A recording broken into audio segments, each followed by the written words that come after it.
Carlos, pues aquí la pregunta es, ¿vamos en realidad, estamos en la antesala del fin de la pandemia o no? Esa es la pregunta que impera, ¿no? Arriba del 95% tal vez de la gente que termina hospitalizada y muriendo es gente no vacunada. Ahora, cuidado, porque la inmunidad que generan las vacunas declina con el tiempo.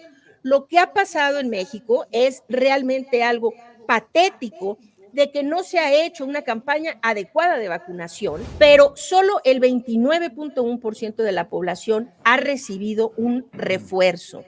Esto quiere decir que tenemos de facto una protección solo del 29% de la población, una protección adecuada contra Omicron y sus subvariantes.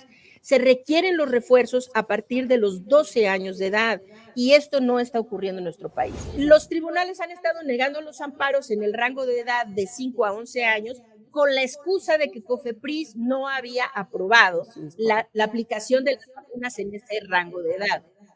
Pues, ¿qué se revela? Se revela que desde principios del mes de marzo pasado, COFEPRIS ya había aprobado el uso de emergencia de la vacuna de Pfizer en el grupo de 5 a 11 años, y el gobierno se lo quedó calladito. El gobierno no quiere comprar vacunas. Es un asunto de ahorro. El gobierno ya no quiere gastar. Sí, es un asunto de ahorro. Es un ahorricidio. Ahorricidio infantil, ¿no?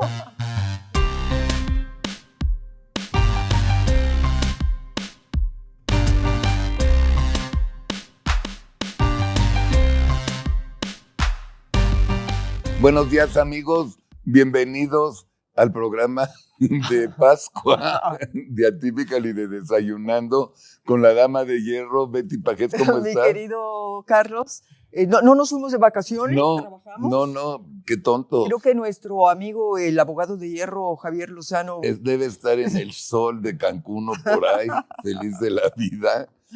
Pero bueno, ni modo. Y hoy tenemos una invitada, de una vez la saludamos, a nuestra adorable, la doctora Lori-Ann Jiménez. Hola, Lori. ¿Qué tal, Beatriz? ¿Qué tal, Carlos? Un gusto estar de nuevo en el programa. Tenía un rato que no nos saludábamos. Muy contenta de estar aquí de vuelta. Gracias. Vamos a hacer el programa así, a ver si están de acuerdo. Empezamos contigo, Lori-Ann, para ver cómo está lo del COVID y demás.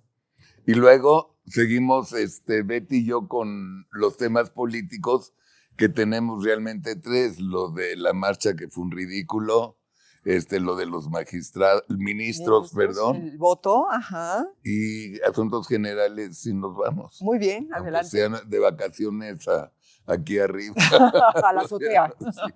Ok. Bien, Lori-Ann, ¿cómo está el COVID? Es que la pregunta es, en el mundo ya se relajó mucho, ¿no? En algunos países, ¿verdad, Lori? Pero en otros hay un repunte, ¿no? Muy, muy interesante y bueno, más bien muy, muy grave, ¿no? Sí, lo que está pasando ahorita con la pandemia es que hay un agotamiento general sobre el tema, ¿no?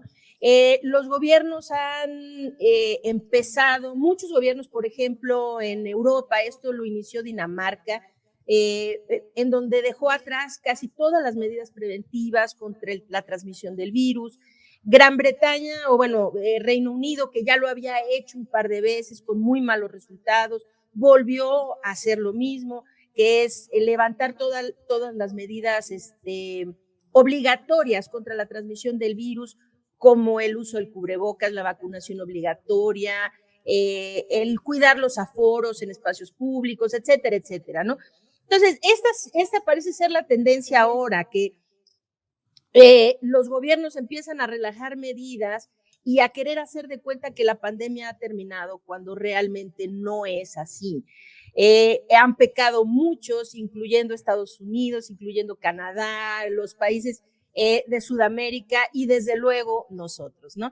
Que recientemente salimos con la novedad de que se levanta la supuesta obligatoriedad del uso del cubrebocas en espacios abiertos.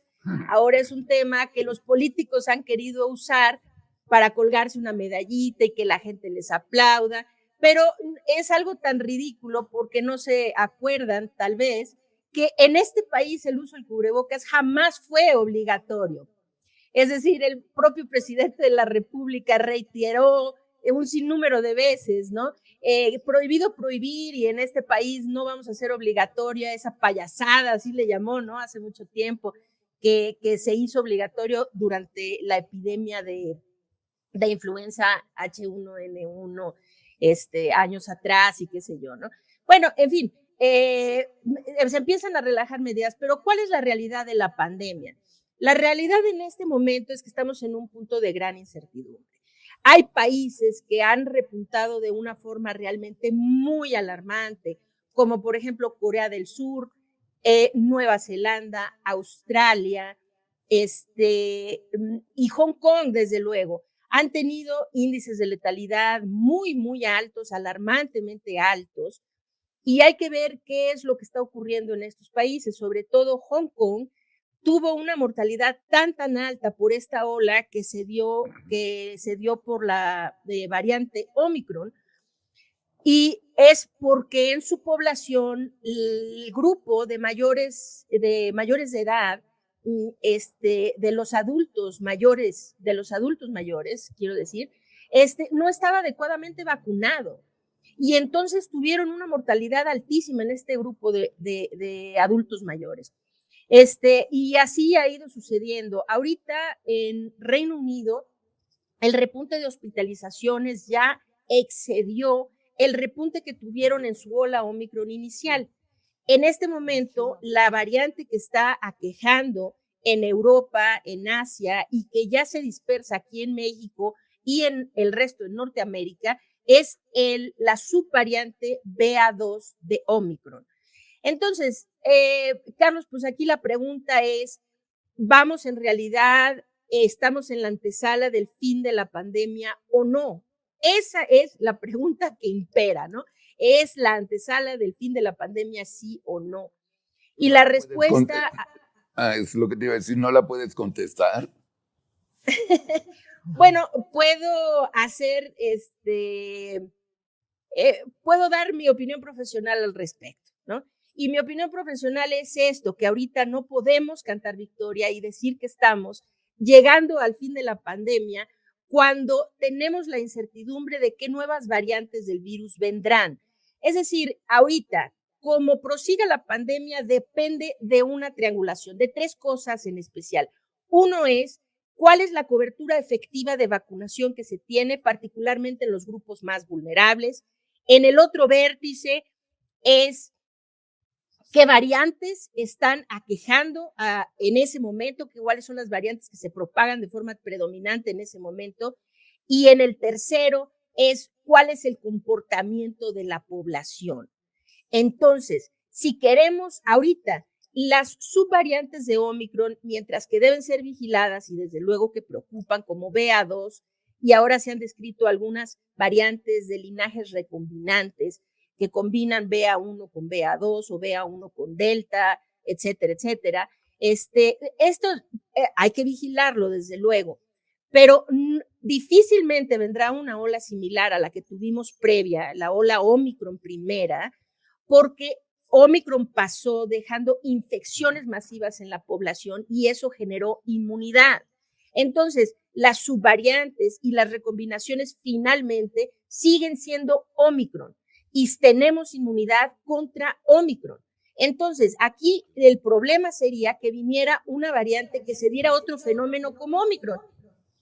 Es decir, que se diera una variante completamente nueva, de un linaje nuevo, ante el cual no tenemos inmunidad nuevamente. Esto ya pasó 2 veces. Quiere decir que es factible que vuelva a suceder. Por supuesto. Entonces, oye, Loria, estás hablando de inmunidad. Dime, ¿qué está pasando con la vacunación? Porque se ha detectado no solamente en México, y bueno, yo creo que México es un buen ejemplo, pero entendemos que también ha sucedido en otros países como Estados Unidos, donde muchos de los pacientes que han sido hospitalizados tienen ya todo el esquema completo de vacunación, incluso esos pacientes han muerto. Dime una cosa, estamos hablando que las vacunas no están funcionando, que es necesario perfeccionar estas fórmulas de vacunación. ¿Qué está sucediendo, Lori? Sí, bueno, las vacunas no han fallado, hemos fallado nosotros. La razón por la que las vacunas han ido perdiendo eficacia es debido a que hemos dejado al virus transmitirse sin control. Y esta transmisión continua entre los miles de millones de seres humanos en el planeta ha generado una rápida adquisición de mutaciones y de variaciones en el virus. Entonces, esto lo ha hecho eludir o escapar a la inmunidad que generan las vacunas. Ahora, sobre tu pregunta específicamente, debemos decir que mientras que sí hay personas que con esquemas completos de vacunación terminan hospitalizados de gravedad, incluso mueren, esto es realmente una fracción minúscula de la gente vacunada. Es decir, ahorita debemos entender que arriba del 95% tal vez de la gente que termina hospitalizada y muriendo es gente no vacunada. Ahora, cuidado, porque la inmunidad que generan las vacunas declina con el tiempo. Lo que ha pasado en México es realmente algo patético de que no se ha hecho una campaña adecuada de vacunación, en donde, vamos a decir, los adultos mayores fueron vacunados al principio de la campaña de vacunación y los refuerzos llegaron demasiado tarde. Es decir, mientras que la gente en el grupo, vamos a decir, de 40 a 49 años que fueron vacunados después, se ve una clara declinación entre las muertes o la proporción de muertes que ocurrieron en la segunda ola, que fue lo más alto, una declinación muy significativa hacia la tercera ola y otra muy significativa hacia la cuarta ola. Esto es porque las personas entre 40 y 49 años todavía tenían inmunidad adecuada cuando azotó la cuarta ola. Pero si nos vamos al grupo, sobre todo de los adultos muy mayores, como de 80 años en adelante, vemos que primero tuvieron esa declinación de la segunda a la tercera ola por la vacunación, pero como los refuerzos no llegaron a tiempo, volvió a subir la mortalidad en la cuarta ola. Oye, Lori, ¿qué porcentaje, qué cifras tienes sobre el avance de la vacunación en México? ¿Cuántos mexicanos tenemos el esquema completo de vacunación según tus cifras? Sí, al día de ayer, lo que se tiene de avance de vacunación, y desde luego hay que tomarlo con un grano de sal, ¿no? Porque entendemos que el gobierno no quiere hacer público los datos de vacunación, entonces no tenemos bases de datos abiertos en donde corroborar estas cifras, pero lo que el gobierno reporta es que el 62.4% de la población mexicana, es decir, 79.8 millones de mexicanos, arribita del 62%, tienen esquemas iniciales completos de vacunación, queriendo decir los esquemas dobles iniciales. Pero solo el 29.1% de la población ha recibido un refuerzo. Esto quiere decir que tenemos de facto una protección solo del 29% de la población, una protección adecuada contra Omicron y sus subvariantes. Se requieren los refuerzos a partir de los 12 años de edad. Y esto no está ocurriendo en nuestro país. 29% ha recibido refuerzo. Lorian, ¿el refuerzo es el famoso boost, la tercera? El refuerzo es el famoso boost, sí, pero ahora se recomiendan 2 boosts. Es decir, la tercera dosis, el primer boost, vamos a decir, el primer refuerzo, la tercera dosis, se recomienda para toda la población de 12 años en adelante. Después se recomienda una cuarta dosis. Espérame, ok. Aquí vale madres, aquí no hay un boost para nadie. Sí, hay terceras dosis, ya se dieron terceras dosis, pero solo al 29% de la población. ¿De qué edad? Adultos a partir mayores. de los 18 años. Ah, ok. No de los 12, sino de los 18. Oye, pero el gobierno sigue insistiendo en no vacunar a los niños de 5 años, ¿no?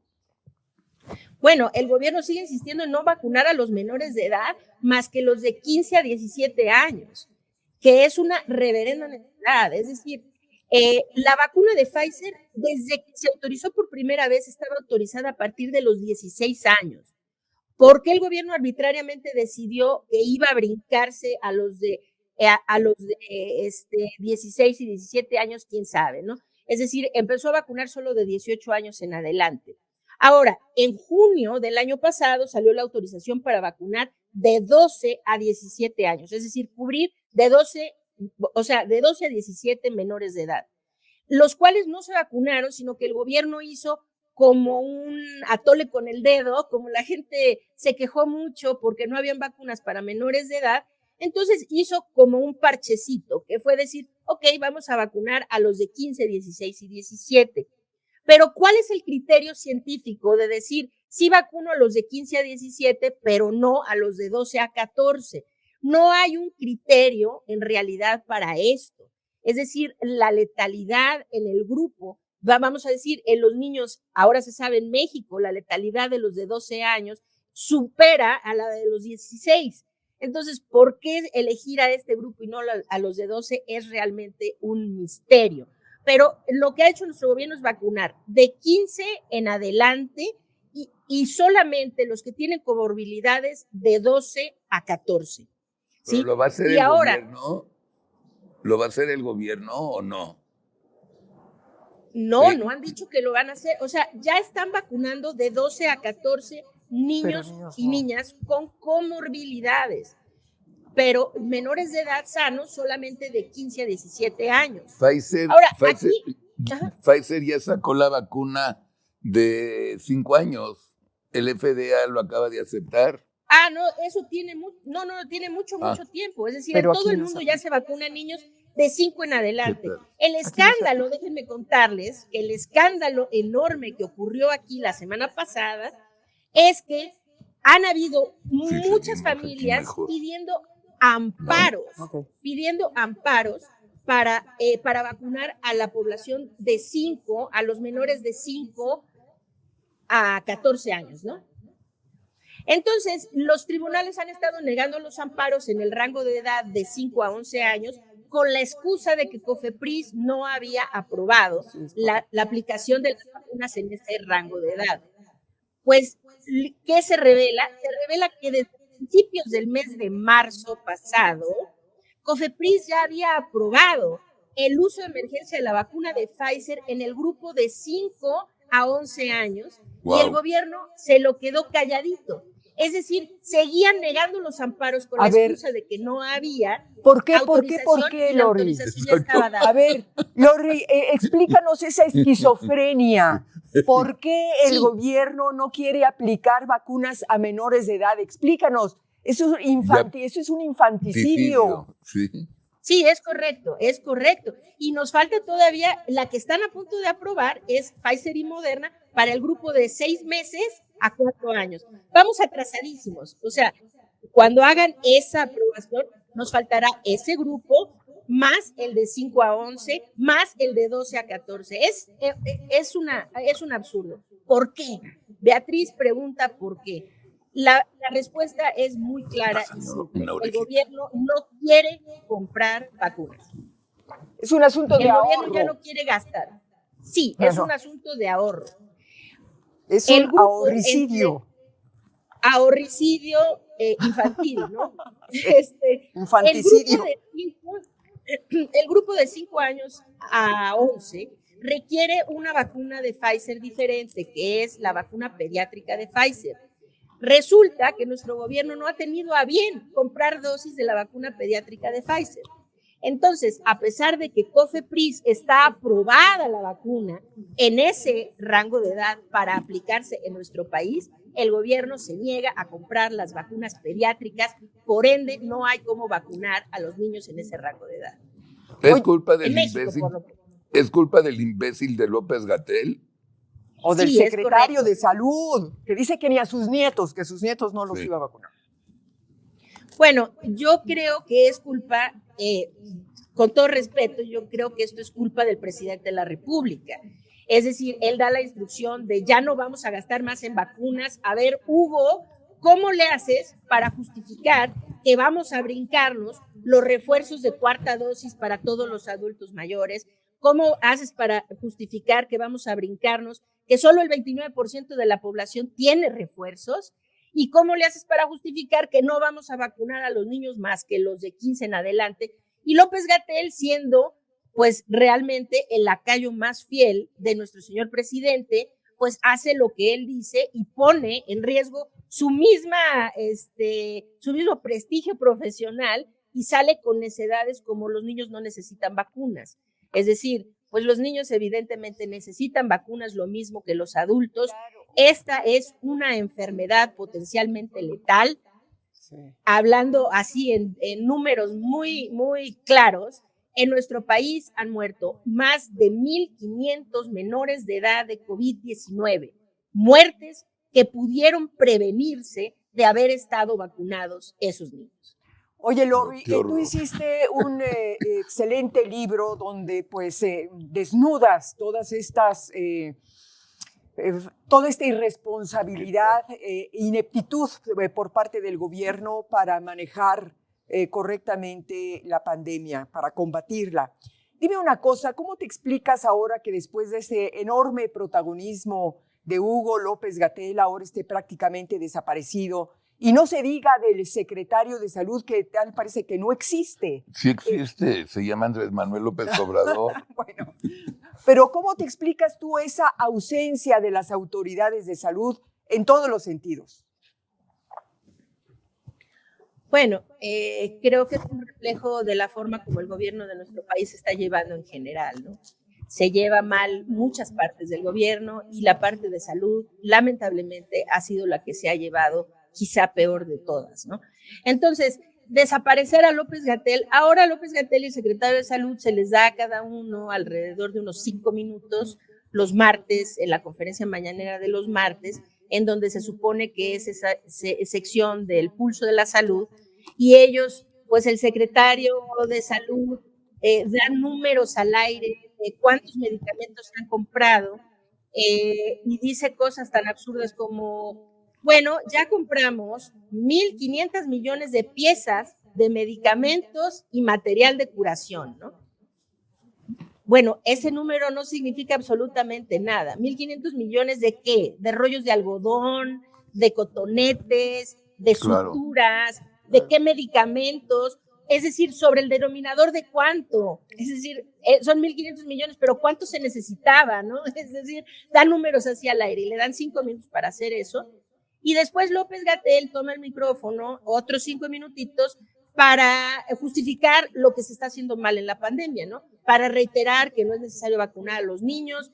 Y recientemente, y esto sí preocupa realmente de forma muy, muy grave, así como los refuerzos llegaron tarde para la población de adultos mayores en nuestro país, y esto es realmente lamentable, porque es la población que deberíamos estar cuidando más, es la población más vulnerable. Y las vacunas habían hecho un gran trabajo para disminuir la letalidad en este grupo. Ahora, por la negligencia gubernamental de no protegerlos con las vacunas adecuadamente, vuelven a representar la mayor proporción de muertes en nuestro país por COVID-19, ¿no? Entonces, López-Gatell pues se sube a decir todo eso y lo que ahora dice es que este mes de abril México va a finalizar la vacunación contra COVID-19. Esto no puede ser posible. Es decir, la vacunación contra COVID-19 en todo el mundo se está concibiendo como una campaña permanente, precisamente porque ya se están generando vacunas de nueva generación para que confieran protección más longeva, es decir, para que la protección que confieren sea más larga, más duradera, ¿no? Y para que la protección sea efectiva contra toda una gama de variantes del virus y no específicamente contra algunas. Entonces, se sabe ahorita que necesitamos, ahora ya la CDC en Estados Unidos ya recomienda los refuerzos, cuartas dosis, estoy hablando, cuartas dosis, para todas las personas de 50 años en adelante, 4 meses después de recibir la tercera dosis. Y a todos de 12 años en adelante, si es que tienen alguna condición que los hace estar inmunocomprometidos. En este país ni siquiera hemos terminado los refuerzos de tercera dosis y se está hablando de terminar la campaña de vacunación. Es realmente muy lamentable. Oye, Lori, a ver, dime una cosa, la ciencia tiene hoy un mayor conocimiento sobre este virus que al parecer ha resultado un virus con una enorme incógnita y desconocimiento y con un comportamiento un tanto cuanto misterioso por todas estas repercusiones que ha tenido en la salud y que donde cada paciente hay un comportamiento distinto cuando es contagiado. ¿Se ha avanzado más en la materia? ¿Hoy se tiene más conocimiento y una mejor manera de enfrentarlo? Sí, desde luego. Es decir, hay que ver a nivel mundial cómo los índices de letalidad de COVID-19 han ido disminuyendo sustancialmente, ola tras ola, y esto tiene que ver con el conocimiento científico y médico que se ha ido adquiriendo a lo largo de estos un poco más de 2 años ya, ¿no? Entonces, sabemos, por ejemplo, muchas cosas que al inicio no se sabían. Este gobierno, no sé si ustedes recuerdan que al inicio de la pandemia decían, quédate en casa y no vayas al hospital, al menos que tengas dificultad respiratoria, ¿no? Esto, por ejemplo, pues hoy sabemos que llevó a mucha gente a morir, porque hoy sabemos que el tratamiento temprano de COVID-19 es la clave para poder salvar un número importante de vidas. Es el tratamiento temprano lo que lleva al buen tratamiento de la enfermedad, al buen cauce, al buen fin de la enfermedad. Ese es uno. Ahora, a nivel hospitalario, se ha aprendido mucho en términos de cuál es el manejo que debe ser a nivel hospitalario, vamos a decir, en camas generales, como a nivel hospitalario crítico, el manejo de COVID-19.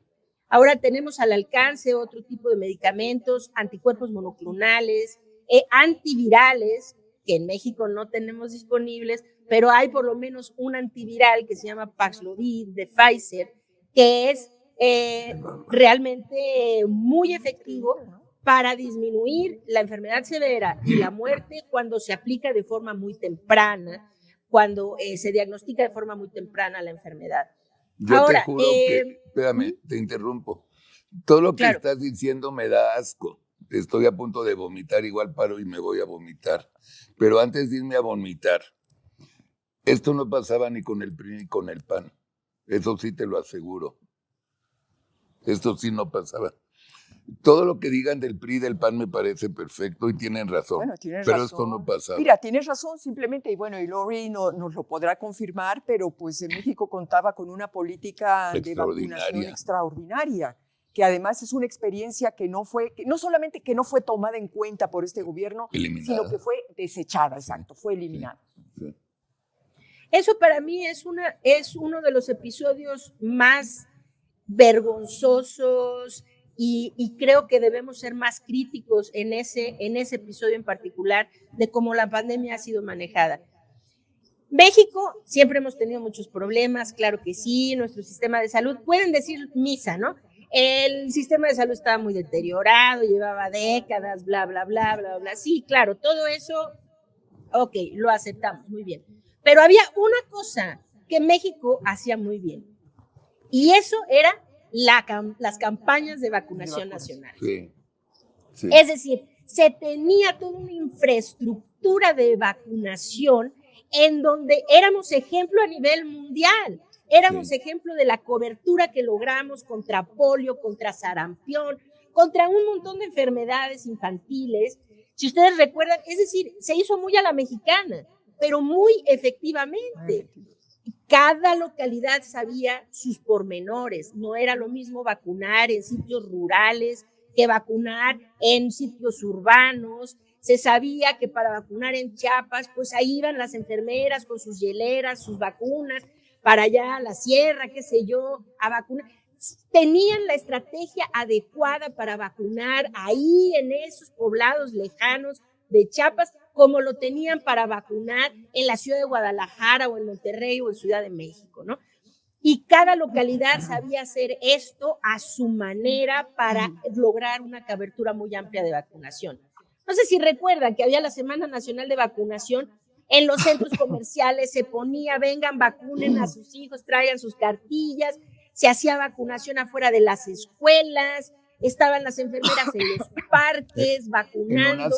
En una semana, 12 millones. En una semana vacunaban a 12 millones de niños. Así es. Ahora con la vacunación contra COVID-19 lo que hicieron es decir, No queremos nada de eso. ¿Por qué? ¿Por qué? Porque el gobierno quería decir, yo les di a ustedes estas vacunas. Tener el control. Es decir, quieren tener el control y tener la posibilidad de decir, esta es una dádiva que el gobierno de Andrés Manuel López Obrador está dando a su población. Claro, para que voten por él o por su partido. Y para eso sacrificaron una forma extraordinaria que teníamos de vacunar. Y ahora el 65% de la población, hay que recordar, el 24 de diciembre de 2020 se administró en este país la primera dosis. Y hoy no hemos superado el 65% de COVID. Oye, Lori, pero hay que recordarle a la gente que, bueno, no hay dinero para vacunas para niños, pero sí hubo dinero para todo este despliegue de propaganda para la consulta de revocación de mandato que acaba de pasar. 1.700 millones. ¿No? 1.700 millones. Entonces sí hay propaganda para el señor presidente para meter espectaculares de punta cola, pero no hay dinero para vacunar a los niños de México. Muy bien. ¿Cómo se le llama esto? No tener No sé, madre. pero se le llama, Carlos dijo que todo esto le estaba provocando náuseas. Sí. Eso a mí me provoca náuseas, porque, miren, la última estimación que se hizo a nivel mundial del exceso de mortalidad, que esto se publicó apenas el mes pasado en la revista The Lancet, se hace una estimación a nivel mundial del exceso de vacunación. Del exceso de mortalidad, ¿no? Del exceso de mortalidad. Y aquí tengo las cifras nada más para que vean. Se está estimando que en México, por la pandemia, han muerto 798,000 personas. 798,000 personas. Eso sitúa en números absolutos a México en el cuarto lugar con más mortalidad por COVID-19 durante la pandemia, solo detrás de India, Estados Unidos y Rusia. Y entonces yo veo cosas tan absurdas como ahora se gastan miles de millones de pesos en esta supuesta consulta, ¿no? Yo no sé, puedo no saber nada de política, pero sí sé una cosa. Antes se gastó en otra consulta de que si enjuiciábamos a los presidentes de México, ¿no? O no. Pues se hizo, se gastó. ¿Y qué pasó con eso? ¿Qué pasó? No, bueno, pues nada. No pasó como nada. Ahorita, ahora como se la gasta de y se hace pasada. Pues exactamente, pues sí. ¿No? Hiciste una consulta de revocación nada. Supuestamente para sacarlo y el señor se tiene que quedar ahí, sí. Independientemente de los... Independientemente que nadie quería que se vaya. Exactamente, que nadie pidió. Que pidió que se vaya. Nadie sí, exacto, pidió. Exacto, bravo. Porque muchos quisiéramos que se largara. Pero... pero estas ocurrencias, esas ocurrencias han costado vidas. Porque es dinero que se pudo haber destinado al mejor control de la pandemia, a tener más vacunas, es decir, a haber tenido una estrategia real de control de la pandemia que hubiera permitido que esas 798,000 personas que han muerto en nuestro país por la pandemia hubieran sido 10,000 o 30,000, como ha ocurrido en otros países, ¿no? Nos tenemos que ir, Loriana, más. Danos un consejo para los que están de vacaciones todavía y cuando regresemos, mucho tapabocas, no tapabocas, regular tapabocas, ya en la calle no tapabocas, porque las vacunas es un desmadre, eso ya quedamos claro, y no está en nuestras 3 manos, pero un consejo, nos vamos a seguir viendo obviamente y todo, pero un consejo ahorita para la etapa de vacaciones. Sí, para la etapa de vacaciones. La realidad es que Semana Santa no suele ser tan problemático como las vacaciones, vamos a decir, de fin de año, porque en el fin de año la gente suele reunirse, vamos a decir, en reuniones en espacios cerrados y con el frío a cerrar las ventanas, una serie de cosas. En Semana Santa la gente tiende a ir a lugares como el campo, la playa, al aire libre, qué sé yo, ¿no? Esto, y en los 2 años previos, pues nuestra experiencia ha sido que Semana Santa en realidad no ha tenido un impacto fuerte en el aumento en la transmisión del virus. Sin embargo, hay que entender que la pandemia no ha terminado y que lo que necesitamos en este momento es seguir teniendo la conciencia de que lo más importante es tratar de evitar los contagios. Desde luego, no estamos ya en un tiempo en el que vamos a hablar de confinamientos o de quedes en su casa. Hay que reactivar y hay que tener nuestras actividades humanas marchando de la forma más normal posible.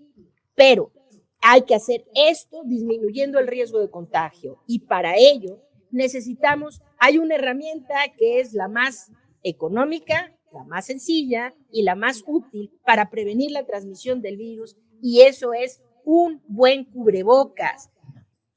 Entonces, aunque la doctora Sheinbaum les diga, quítese ese cubrebocas y quiero verlo sonreír, es mejor verlo sonreír con los ojos, ¿sí? En esta ciudad decir que al aire libre se pueden quitar el cubrebocas. ¿Sí han visto cómo es el aire libre?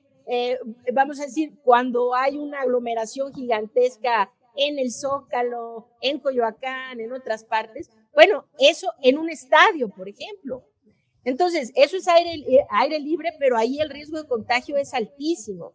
Usen su sentido común. Si están solos en la calle, si están nada más con una persona con la que viven, qué sé yo, pues claro, no es necesario tener el cubrebocas, pero si hay otras personas alrededor, lo mejor es utilizar el cubrebocas. La regla es cubrebocas, ventilación de los espacios cerrados y evitar aglomeración. Con esas tres, y vacúnense cuando tengan la oportunidad de hacerlo, desde luego, mantengan vigentes sus esquemas de vacunación contra COVID-19. Haciendo esto, debemos de estar bastante bien protegidos para poder seguir teniendo nuestras actividades. Vamos a seguir viéndonos, seguimos en contacto. Yo creí que ya había cambiado este rollo, fíjate. ¿El qué? Del COVID, que ya iba a estar súper relajado. Qué bueno que te tenemos, Lori-Ann. Vete de vacaciones, descansa, te queremos. Nos vemos muy pronto. Nuestra adorable responsable de Muchísimas la salud gracias. aquí en Atypical. Ya Los saben quiero que mucho, cuídense mucho, ¿eh? ya saben que Lori-Ann es nuestra responsable ya en Atypical de todo lo que son los temas de salud. Bienvenida. Abrazo, Muchas Lori. gracias, un honor. Te queremos, un honor. Lori. Un abrazo, Beatriz, un abrazo, Carlos. Igualmente, Gracias. Cuídense mucho y a Igual. todos los que nos están escuchando. Gracias. Igual. Hasta Bye. luego. Bueno, y